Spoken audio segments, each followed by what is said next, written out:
Este vídeo comparte 5 claves prácticas para eliminar los pensamientos negativos y reprogramar tu mente para vivir con más claridad. Control y bienestar. Número 1. Tú no eres lo que piensas.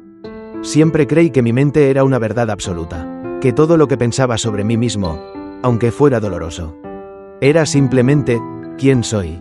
Me llamo Marcos. Crecí escuchando que no era suficientemente listo, que no destacaba, que los demás siempre eran mejores. Con el tiempo, esa voz dejó de venir de fuera y empezó a sonar desde dentro. Era una voz silenciosa pero constante. Me decía que no valía la pena intentarlo, que iba a fallar, que nadie realmente se preocupaba por mí. No era una voz malvada, no gritaba, era sutil, como una sombra que se arrastra por detrás. Me acompañaba en la ducha, en el autobús, al mirar mi reflejo, vivía conmigo, y lo peor es que pensaba que esa voz era yo. Pero un día, algo cambió. Estaba escuchando una conferencia sobre la mente, y el ponente dijo algo que me golpeó. Tú no eres tus pensamientos. Eres el observador de tus pensamientos. Al principio no entendí. ¿Cómo podían no ser mis propios pensamientos? ¿Quién más los estaba pensando? Decidí intentarlo. Me propuse pasar un día completo observando mis pensamientos como si fueran nubes en el cielo. Nada más, sin intervenir, sin discutir con ellos, solo mirar, y descubrí algo sorprendente. La mayoría de los pensamientos que tenía no los había elegido. Eran viejos, repetitivos, negativos, eran frases de profesores, familiares, fracasos pasados, grabadas como un disco rayado que nunca se detenía. Esa observación me dio una distancia. Por primera vez en años, vi que podía existir un espacio entre lo que pienso y lo que soy. Y en ese espacio, había libertad. Poco a poco, empecé a escribir cada pensamiento negativo que me venía a la cabeza. No sirves, vas a quedar mal, estás perdiendo el tiempo. Los anotaba sin juzgar, solo los sacaba de mi mente y los ponía sobre el papel. Con el tiempo, esas frases perdieron fuerza, ya no eran verdades, solo eran frases, algunas absurdas, otras heredadas, ninguna escrita en piedra. Hoy, cuando esa voz aparece, porque sí, aún aparece, la miro con compasión. A veces incluso le agradezco. Gracias por intentar protegerme, pero yo me encargo. Y sigo adelante, porque entendí algo fundamental. Yo no soy lo que pienso. Yo soy quien elige qué pensamiento cultivar y cuál dejar pasar. Y ahí comienza toda transformación. Tú no eres lo que piensas. Eres lo que eliges creer. Número 2. Alto. Yo elijo qué creer. Cuando alguien me decía que todo está en la mente, solía fruncir el ceño. Me parecía una frase vacía, de esas que se dicen para sonar sabio. Me llamo Javier, y durante años, mi mente fue mi campo de batalla.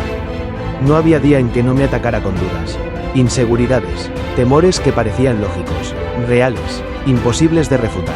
Recuerdo claramente una mañana cualquiera, mientras me preparaba para una reunión importante en el trabajo. Mi mente empezó con su ritual de siempre. No estás preparado.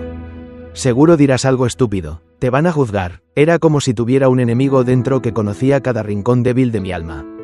Esa mañana, sin embargo, algo cambió. Hacía poco había visto un vídeo donde alguien hablaba de una técnica simple, el alto mental. Consistía, literalmente, en decirte, alto, cada vez que surgiera un pensamiento negativo automático. Me pareció ridículo, pero lo absurdo a veces funciona mejor que lo lógico. Así que decidí probarlo. Estaba en el metro, repasando mentalmente todos los posibles errores que podía cometer, cuando sin pensarlo mucho, susurré, alto. Nadie me oyó, pero yo sí. Y por un instante, el torrente se detuvo. Me sentí extraño, como si hubiera interrumpido un hechizo. Aproveché ese instante para sustituir el pensamiento. No estás preparado, he hecho mi parte. Estoy mejorando cada día, voy a hacer lo mejor que pueda. Durante las semanas siguientes, convertí ese gesto en un hábito.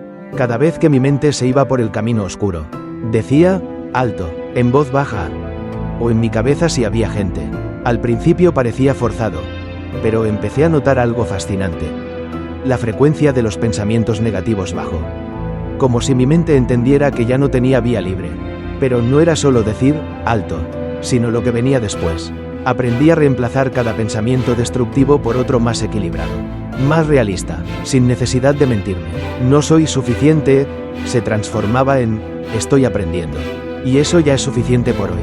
Voy a fallar en, puedo fallar, pero también puedo triunfar. Y lo voy a intentar. Y sí, mi mente luchó. Le gustaban sus viejos circuitos. como una carretera que ha sido recorrida 1000 veces. Pero yo ya tenía las llaves del volante. No podía evitar que los pensamientos aparecieran, pero sí podía elegir si les daba combustible. Hoy en día, sigo usando ese alto, no como un grito de desesperación, sino como una afirmación de poder. Es mi forma de recordarme que no todo lo que pienso es verdad. Que puedo detener la tormenta antes de que me arrastre. Tú no puedes evitar que aparezcan pensamientos negativos, pero sí puedes decidir cuáles se quedan. Y esa decisión te pertenece. Número 3. Cuando agradeces, tu mente cambia. Durante mucho tiempo, me consideré una persona realista. No pesimista, claro, solo alguien que veía las cosas como son. Eso me repetía, me llamo Santiago. Y la verdad es que pasé años enfocándome en lo que me faltaba, el trabajo ideal. La pareja estable, la casa soñada, el cuerpo perfecto, todo era una lista interminable de aún no. Cada mañana comenzaba con quejas, que hacía calor, que dormí mal, que no tenía ganas. Luego revisaba las redes y, por supuesto, encontraba 1000 razones más para sentirme insuficiente. Alguien viajaba por Europa, otro publicaba fotos de su nueva oficina, un viejo amigo mostraba su familia feliz. Yo cerraba el teléfono y sentía un hueco en el pecho, un vacío que no sabía cómo llenar. Hasta que un día, en una conversación casual con una compañera del trabajo, escuché una frase simple pero poderosa. La gratitud es el músculo que te devuelve la vista cuando estás ciego ante tu propia suerte. Me impactó, y ella me propuso algo. Durante una semana, al final del día, escribir 3 cosas por las que estuviera agradecido. Acepté, aunque sin mucha fe. La primera noche fue incómoda. Me costó encontrar algo que no sonara forzado.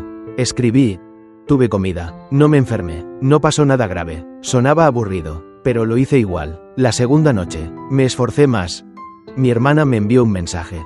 Terminé un informe sin errores. Vi una película que me gustó. Y entonces, algo cambió. Empecé a prestar atención a mi día buscando esas pequeñas cosas para anotar. Me volví más consciente de los detalles. Una sonrisa en el ascensor. El sabor del café. El hecho de tener un techo en una noche de lluvia. Lo que antes era invisible empezó a brillar. Con el tiempo, escribir esas 3 cosas se convirtió en una especie de ritual sagrado. No importaba cuán malo fuera el día. Siempre había algo, aunque mínimo, que podía agradecer. Y descubrí que no era el mundo lo que estaba cambiando. Era mi enfoque. Lo que antes veía como escasez, ahora lo veía como oportunidad. Lo que antes me frustraba, ahora lo comprendía con más paciencia. Agradecer no borró mis problemas, pero me dio perspectiva. Me ayudó a ver que no estaba en una carrera constante por más, sino que ya tenía muchas cosas que valían la pena. Cosas que había estado ignorando simplemente por no mirarlas. Hoy, cuando siento que caigo de nuevo en el juego de la comparación o el deseo incesante, vuelvo a esa práctica. 3 cosas. Siempre hay 3. Y a veces, muchas más. Una mente que agradece no se deja vencer por la carencia, porque ve abundancia donde otros solo ven vacío. Número 4. El presente es todo lo que tengo. Durante años, viví en 2 lugares que ya no existen, el pasado y el futuro. Me llamo Alejandro, y aunque tenía un cuerpo que caminaba por la ciudad, una mente que trabajaba, que hablaba con amigos, mi alma no estaba aquí. Estaba atrapada entre arrepentimientos y temores. Cada noche era una tortura silenciosa. Me acostaba y repasaba cada decisión mal tomada, la carrera que no estudié, la relación que dejé ir, las oportunidades que desperdicié, y cuando no estaba pensando en lo que fue, mi cabeza saltaba al mañana. ¿Y si pierdo mi trabajo? ¿Y si me enfermo? ¿Y si todo se derrumba? Ese diálogo interno era constante, agotador. No vivía, sobrevivía, incluso en momentos felices. Había una ansiedad de fondo, una sensación de que algo estaba por salir mal. Un día, mientras caminaba por el parque para despejar mi mente, o al menos eso pretendía, vi a un niño jugar con una hoja caída. Corría detrás de ella como si fuera el mayor tesoro del mundo. No le importaba el clima, ni lo que pensaban los demás, ni si su ropa se ensuciaba. Solo estaba ahí, presente, y pensé, ¿cuándo fue la última vez que yo estuve así? Esa noche, busqué en internet cómo dejar de pensar tanto en el pasado y el futuro. Encontré algo sobre respiración consciente. Sonaba simple. Me senté en silencio, cerré los ojos, y solo respiré. Inhalar, sostener, exhalar, 3 veces. No pensé en cambiar nada. Solo estuve presente. Por primera vez en mucho tiempo. Sentí paz, una paz tibia, breve, pero real. No era una solución mágica, pero era un comienzo. Empecé a repetir ese ejercicio todos los días. Me propuse notar dónde estaba mi mente. Cada vez que se iba al pasado o al futuro, la traía de vuelta a la hora. Poco a poco, algo dentro de mí cambió. Empecé a caminar más despacio, a escuchar de verdad a las personas, a saborear la comida, a mirar el cielo sin pensar en otra cosa. Aprendí a hacerme una pregunta clave. ¿Puedo hacer algo al respecto ahora? Si la respuesta era no, soltaba. Si la respuesta era sí, actuaba. Lo demás, dejaba de cargarlo. El presente, me di cuenta, es el único lugar donde puedo hacer algo. El único instante que realmente me pertenece.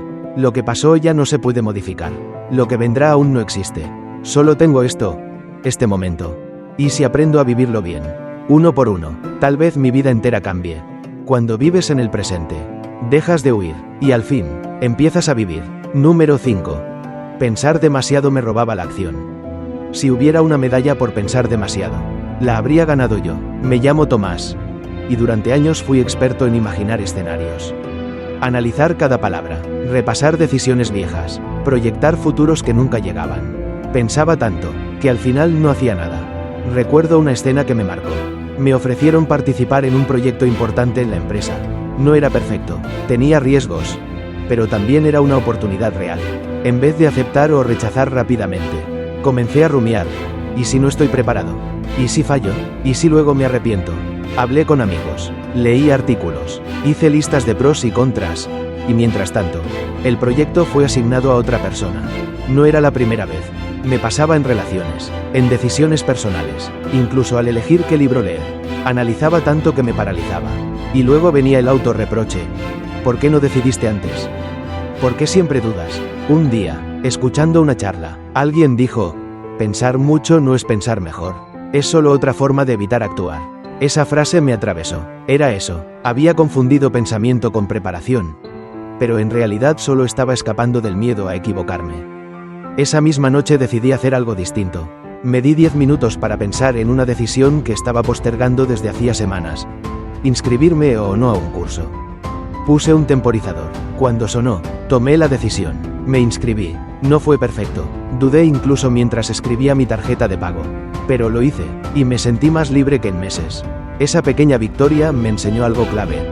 La acción genera más claridad que cualquier cantidad de análisis. Desde entonces, practico una regla personal. Si detecto que estoy atrapado en un pensamiento circular, me muevo, salgo a caminar, ordeno la casa, llamo a alguien, hago lo que sea, menos seguir dándole vueltas, porque aprendí que una mente ocupada en lo real no tiene tiempo para alimentar el miedo. También uso una técnica simple. Pongo límites al pensamiento. Me digo, voy a pensar en esto 10 minutos. Después de eso, actúo o lo suelto. Y sí, hay veces que me equivoco. Pero equivocarme actuando es 1000 veces mejor que no actuar por miedo. Hoy, sigo siendo reflexivo, pero ya no soy rehén de mis pensamientos. Porque entendí que no necesito tener todas las respuestas antes de dar un paso. A veces, el primer paso es justamente lo que abre el camino. Pensar demasiado no te da control. Te lo quita. Decide, actúa, y deja que la vida también te responda.